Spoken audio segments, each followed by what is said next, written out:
सर्वधर्म, सत्य अहिंसा सर्वधर्म, सत्य अहिंसा सर्वधर्म, सत्य अहिंसा सर्वधर्म। संघर्ष भरे इस जीवन में जीने का सम्मान मिले, हर कदम बदलती दुनिया में एक नई पहचान मिले। हर नारी को खुद पे निर्भर होके निडर निर्माण में साझेदार बने, भारत की हर उपलब्धि का भाग बने, आधार बने।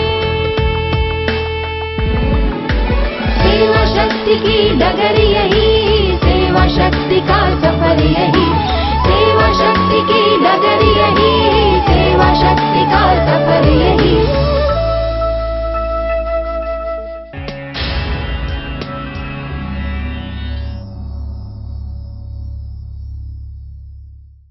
सेवा शक्ति में इस हफ्ते मूलभूत समस्याओं के समाधान के लिए सेवा भागलपुर में नाबार्ड, नगर निगम और आम लोग आमने सामने। टूना की कोशिश से सवरा बदहाल परिवार। मशरूम की खेती हुई किसानों के लिए मददगार। बहुत जरूरी है कामगार महिलाओं के लिए पोषक आहार।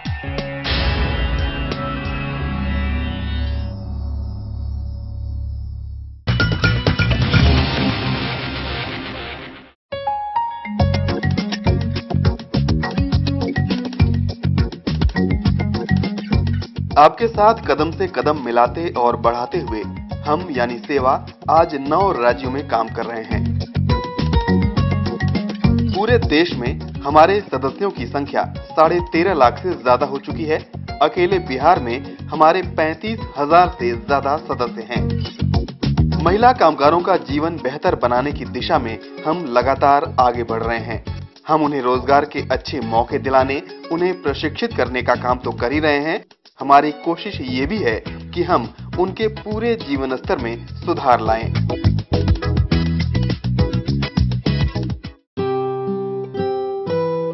शहरों में गरीब तबके की महिलाओं को तमाम मुश्किलों से जूझना पड़ता है। उन्हें अक्सर मूलभूत सुविधाएं तक नहीं मिल पाती। इन समस्याओं के समाधान के लिए भागलपुर में हमने नाबार्ड, नगर निगम और सेवा के तमाम सदस्यों के साथ बैठक की और समस्याओं पर चर्चा की। सेवा एक राष्ट्रीय महासंघ है, सेंट्रल ट्रेड यूनियन है। सेवा की शुरुआत अहमदाबाद से हुई थी और अहमदाबाद का काम देख के सेवा की मांग और राज्य से भी आई और आज सेवा भारत के 9 राज्य में कार्यरत है और उसमें 9 राज्य में है मध्य प्रदेश, उत्तर प्रदेश, बिहार, राजस्थान, केरला, गुजरात, वेस्ट बंगाल, उत्तराखंड, ये 9 राज्य में सेवा काम कर रही है। और सेवा का जो मेन उद्देश्य है, मुख्य उद्देश्य 2 है, पुण्य रोजगार और स्वावलंबन। ये 2 उद्देश्य पर सेवा कार्य करती है। जो असंगठित क्षेत्र की महिला है उनको आवक मतलब कि आय की सुरक्षा मिले, रोजगारी की सुरक्षा मिले और सामाजिक सलामती मिले।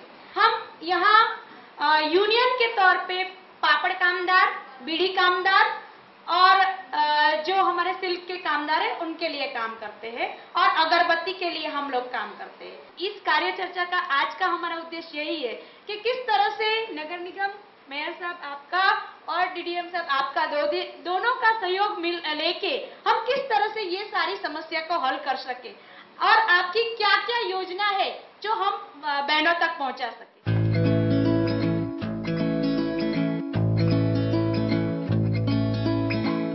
हमारी कोशिश है कि सरकारी सुविधाओं का लाभ समाज के हर तबके तक पहुंचे।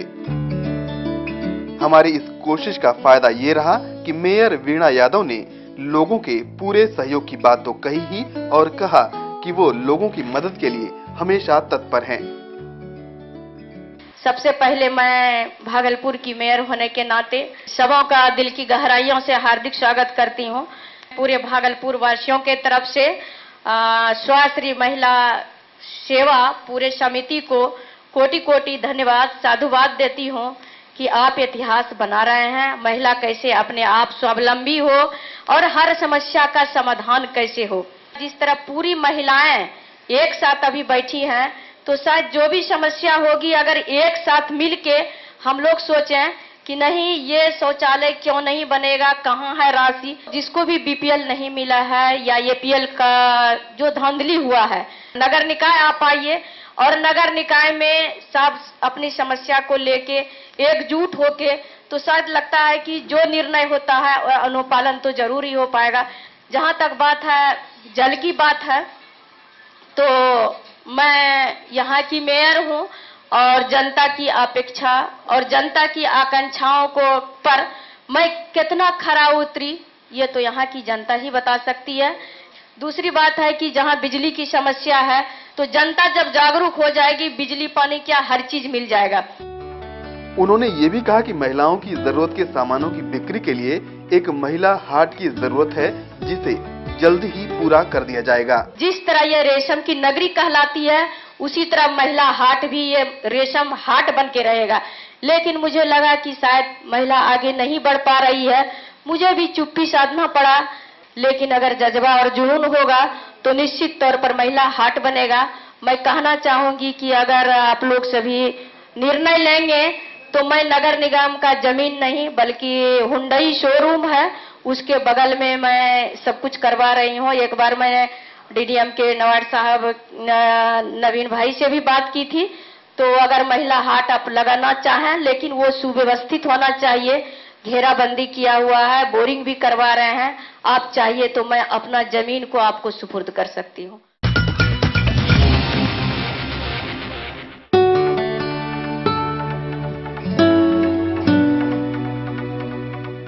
काम छोटा या बड़ा नहीं होता, बस जरूरत है तो उसे शुरू करने की और उससे अपनी जिंदगी बेहतर बनाने की। मिलिए एक ऐसी बहन से जिसने साफ सफाई का काम शुरू किया और यही आज बन गया है उनकी रोजी रोटी का जरिया। सेवा में जुड़ा हुआ 6 महीना हम लोग को। सुबह में यहाँ से जाते हैं 6 बजे जाते हैं तो सीटी मार के कूड़ा मांगते हैं पहले, तो कचरा मांगल हो जाता है तो झाड़ू लगाते हैं, झाड़ू लगा के तब घर आ जाते हैं 2 बजे तक।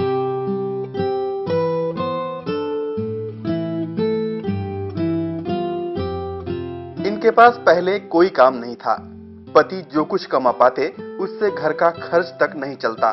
बच्चों को अच्छे स्कूल में भेज पाना तो दूर, अच्छे ढंग से खाना पीना भी संभव नहीं था। लेकिन जब से इन्होंने काम करना शुरू किया घर की तस्वीर बदल गई है। मेहनत के बल पर खुशहाली का ये सिलसिला चलता रहेगा। इससे पहले तो कुछ नहीं करते थे, फायदा तो हो रहा है। फायदा हो रहा है कि पहले पति कमाते थे अकेला तो ठीक से खाना पीना भी नहीं होता था, बाल बच्चा भी खाली स्कूल में पढ़ाते थे सरकारी में। अभी ये होता है कि ट्यूशन और पढ़ाते हैं और थोड़ा अच्छा से खाना पीना भी हो जाता है। ससुर है एक, अपाहिज है वो भी, और पति है और 3 बच्चा और मैं। सुबह में उठते हैं 5-4 बजे तब खाना पीना बनाते हैं घर में, घर अंगना करते हैं तब जाते हैं काम में अपना। अच्छा है, फायदा बुझाता है और अच्छा भी लगता है काम में।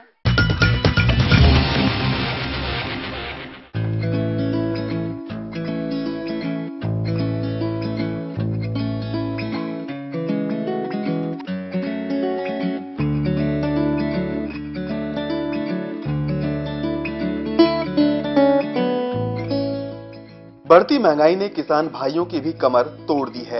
ऐसे में जरूरी है कि वो पारंपरिक खेती के साथ साथ कुछ ऐसे उपाय भी करें जिससे उनकी आमदनी बढ़े। आज हम आपको बताएंगे ऐसा ही एक उपाय। जी हाँ, मशरूम की खेती से किसान भाई संवार सकते हैं अपनी किस्मत। इसे बड़ी ही आसानी से शुरू किया जा सकता है। खेती बाड़ी से बची चीजें जैसे पुआल और भूसा मशरूम की खेती के लिए जरूरी होता है। आइए मशरूम की खेती करने वाले किसान रंजीत कुमार सिंह से जानते हैं कि कैसे शुरू कर सकते हैं ये काम। मशरूम को फसल को तैयार करने के लिए सबसे आवश्यक चीज जो है वह कृषि अवशेष है। कृषि से जो बचा हुआ चीज है, जैसे मवेशी को हम खिलाते हैं भूसा, तो वह भूसे का इस्तेमाल इसमें सबसे ज्यादा होता है कि भूसे को हम उपचारित करके फिर उसमें बीज जो आता है वह समस्तीपुर से ही मंगाते हैं हम लोग। वहाँ से मंगा के इसमें फंगस ग्रो करने के लिए उस भूसे को उबालते हैं पहले। भूसे को उबालने के बाद उसमें फिर हम बीज देके उसकी बिजाई करते हैं। मशरूम की खेती हम जो करते हैं वह अधिकतम तापमान जो है वह 30 डिग्री के अंदर तक हम कर सकते हैं। इसके बाद जो मशरूम है वह सफ़ेद दूधिया है, मिल्की वाइट के नाम से जाना जाता है। उसको अगर हम करते हैं तो उसके लिए टेम्परेचर और अधिक सहन करने की क्षमता है। उससे भी ज़्यादा सहन क्षमता है कि जब हम पुआल मशरूम करने लगते हैं डिंगरी, तो उसके लिए भी 40 डिग्री तक टेम्परेचर में हम कर सकते हैं उसको। मशरूम की खेती के लिए जरूरी होता है एक अंधेरा कमरा जिसमें उगाया जाता है मशरूम, यानी ज्यादा जगह की भी जरूरत नहीं है। मशरूम की खेती के लिए सबसे अच्छा समय होता है अक्टूबर से मार्च तक का। पॉलिथीन बैग में लगा के इसको बंद करते हैं 10 से 15 दिन के लिए। बैग को बंद करके और रूम में, अंधेरे रूम में रख देते हैं। फिर इसमें जब फंगस ग्रोथ हो जाता है तो पूरा व्हाइट कलर का ये दिखने लगता है। अक्टूबर से शुरू हो जाता है इसकी बिजाई। अक्टूबर से हम मार्च तक इसको सफलतापूर्वक कर सकते हैं। अप्रैल मई में जब गर्मी आ जाती है तब उसको इस समय बंद कर दिया जाता है। मशरूम औषधीय गुणों से भरपूर होता है। इससे सब्जी, पकौड़ी, अचार जैसी चीजें बनती हैं। मशरूम आज के ज़माने में नई पीढ़ियों के लिए बहुत ही औषधीय गुण से भरा हुआ परिपूर्ण चीज़ है। जो लोग औषधीय के तौर पर इसमें जो डायबिटीज़ है, हार्ट डिजीज है, इस सब के लिए बहुत ही अच्छा चीज़ है। उसके लिए खाया जा सकता है और उस पर हम बीमारियों से रोग प्रतिरोधक क्षमता अपने शरीर में विकसित कर सकते हैं इसकी सब्जी खाकर। इसकी सब्जी भी बनती है, पकौड़ी भी बनती है, अचार वगैरह भी बनता है। इसका कोई भी चीज़ हम इस्तेमाल कर सकते हैं। किसान भाई इसे अपने खाने में इस्तेमाल तो कर ही सकते हैं, शहरों में इसकी बड़ी मांग है, इसीलिए ये पैसा कमाने का भी अच्छा जरिया है। इसके खराब होने का भी डर नहीं होता, क्योंकि आप इसे सुखाकर भी इसे रख सकते हैं और ये सूखा हुआ 15 महीने तक खराब नहीं होता। किसानों के पास मशरूम उपजाने के लिए बहुत ही अवशिष्ट पदार्थ, जो कृषि का कचरा है, वह बहुत ही बचा हुआ रहता है, जिसको हम कंपोस्ट के रूप में यूज करते हैं किसान। तो उस चीज़ का थोड़ा न थोड़ा उपयोग हम मशरूम उपजाने में अगर कर लेते हैं तो अपने परिवार की आर्थिक स्थिति को सुधारते हुए अपने परिवार की पूरे व्यवस्था को सुधार सकते हैं। डॉक्टर के खर्च से पैसे के खर्च को हम बचा सकते हैं। उस तरह हम सेव करके अपने परिवार को अच्छी तरह से सुदृढ़ रख सकते हैं और औटी खर्च को हम मेंटेन करके उस पर हम काम कर सकते हैं। किसानों के लिए इस तरह लाभदायक है कि वह कम खर्च में ही अपनी चीज़ को करके अच्छा सब्जी जो हाई प्रोटीनस के रूप में है, जो मीट मछली खरीदने की क्षमता उतनी नहीं होती है, और हम उस पौष्टिक तत्व को अपने से उपजाकर अपने खाने के यूज में काम कर सकें। अच्छे शहरों में अभी इसका ज़्यादा डिमांड हो रहा है। बड़े बड़े शहरों में काफ़ी इसकी बिक्री हो रही है। इसका हम सबसे बड़ा जो इस्तेमाल देखें कि यह कच्चा अगर नहीं बिक पा रहा है तो इसको हम ड्राई कर लेते हैं धूप में। इसके बाद 15 महीने के लिए वह प्रिजर्व हो जाता है। 15 महीने तक हम उसको अच्छी तरह से रख के किसी भी मार्केट में हम बेच सकते हैं। सभी कटिहार की बहनों को मेरा नमस्कार। मैं डॉक्टर दीप्ति, सेवा दिल्ली से। जैसे कि आप लोग सभी जानते हैं कि श्रमजीवी महिलाएं जो कि हमारी सदस्य हैं सेवा में, उनका स्वास्थ्य रहना बहुत ज़रूरी है, क्योंकि महिलाएं जो होती हैं वो अपने स्वास्थ्य पे कभी ध्यान नहीं देती। भारत में ऐसा देखा गया है, आप लोग भी इस बात से वाकिफ़ होंगे कि महिलाएं हमेशा ही अपने बच्चे, अपने पति तथा अपने परिवार के स्वास्थ्य पे ही हमेशा ध्यान देती हैं। तो अगर महिलाएं स्वस्थ नहीं रहेंगी तो फिर उनके परिवार का कौन ध्यान रखेगा। तो हमारी बहनों को ये बात समझनी चाहिए और उसी के लिए पहले खुद के स्वास्थ्य पे ध्यान दें और फिर अपने परिवार तथा पति बच्चों के स्वास्थ्य पे भी ध्यान दें। महिलाओं को स्वस्थ रहने के लिए सबसे पहले तो पौष्टिक आहार लेना चाहिए, जो कि बहुत ही ज़रूरी एक तत्व जो मिलते हैं आपको खाने से। उनकी कमी कभी भी आप दवाइयों के द्वारा नहीं पूरी कर सकते। जितना आप खाने में पौष्टिक आहार लेंगे, पौष्टिक आहार का मतलब खाली ये नहीं है कि आप अच्छे फ्रूट खाएं, मतलब फल वगैरह खाएं जो कि बहुत महंगे आते हैं। आप नॉर्मल खाना, सादा खाना, जैसे कि दाल भात, उसी में सब्जियां मिलाकर भी खा सकती हैं। जो भी आपके फल हैं जो कि आपको आराम से मिल सकते हैं उस एरिया में, आप वो खा सकती हैं। मौसमी सब्जियां जो होती हैं तथा फल होते हैं वो खा सकते हैं। जैसे अभी गर्मियां आ रही हैं तो आम, केला, पपीता, तरबूज ये सब खा सकती हैं।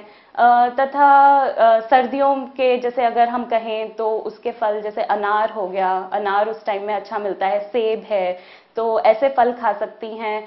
आप दूध अच्छी मात्रा में पिएंगी तो उससे आपकी हड्डियों को कैल्शियम मिलता है, जो कि बहुत ज़रूरी एक तत्व है हमारी बॉडी के लिए, स्पेशली जो महिलाएं हैं उनके लिए। फिर आप गुड़ खा सकती हैं। गुड़ में बहुत सारा आयरन होता है जो कि आपका खून बनाने में मदद करता है। तो ऐसी नॉर्मल चीज़ें जो आप रोज़ाना देखती हैं, बनाती हैं घर में, उन्हीं के द्वारा आप वो पौष्टिक आहार ले सकती हैं। अगर सपोज दूध बहुत महंगा है तो आप गाय का दूध ना लेके अगर बकरी का भी दूध ले सकती हैं उस एरिया में, क्योंकि बकरी का दूध कम भाव में मिलता है, तो आप वो पी सकती हैं। अगर वो भी नहीं मिलता तो दही, जो कि एक ज़्यादा मात्रा में आप जमा सकती हैं, तो दही ले सकती हैं। दही में भी बहुत सारा आयरन और कैल्शियम होता है। तो ऐसे ऐसे तत्व जो कि आप ले सकते हैं फल के द्वारा। फल में भी आयरन, जैसे केले में बहुत सारा आयरन होता है, तो आप केला खा सकती हैं। हरी पत्तियों वाली सब्जियां जो कि आप लोग उगाते हैं, खेतों में मिलती हैं, वो खा सकते हैं। अगर आपको गेहूं बहुत महंगा मिल रहा है तो आप बाजरा या जवार या इस तरह की जो चावल होते हैं वो खा सकती हैं। तो इन सब चीज़ों से वही है कि सस्ते में मिल जाएगा, बट आपको पता होना चाहिए कि क्या चीज़ में क्या कौन से तत्व हैं। तो उसके अकॉर्डिंग अगर आप खाएंगे तो आपके स्वास्थ्य के लिए बहुत अच्छा है। अच्छी सेहत के नुस्खे। रोजाना 30 मिनट टहलने की आदत डालें। टहलने से पाचन शक्ति अच्छी होती है। रोज 8 से 10 ग्लास पानी पिएं। रोज पूरी नींद भी जरूरी है।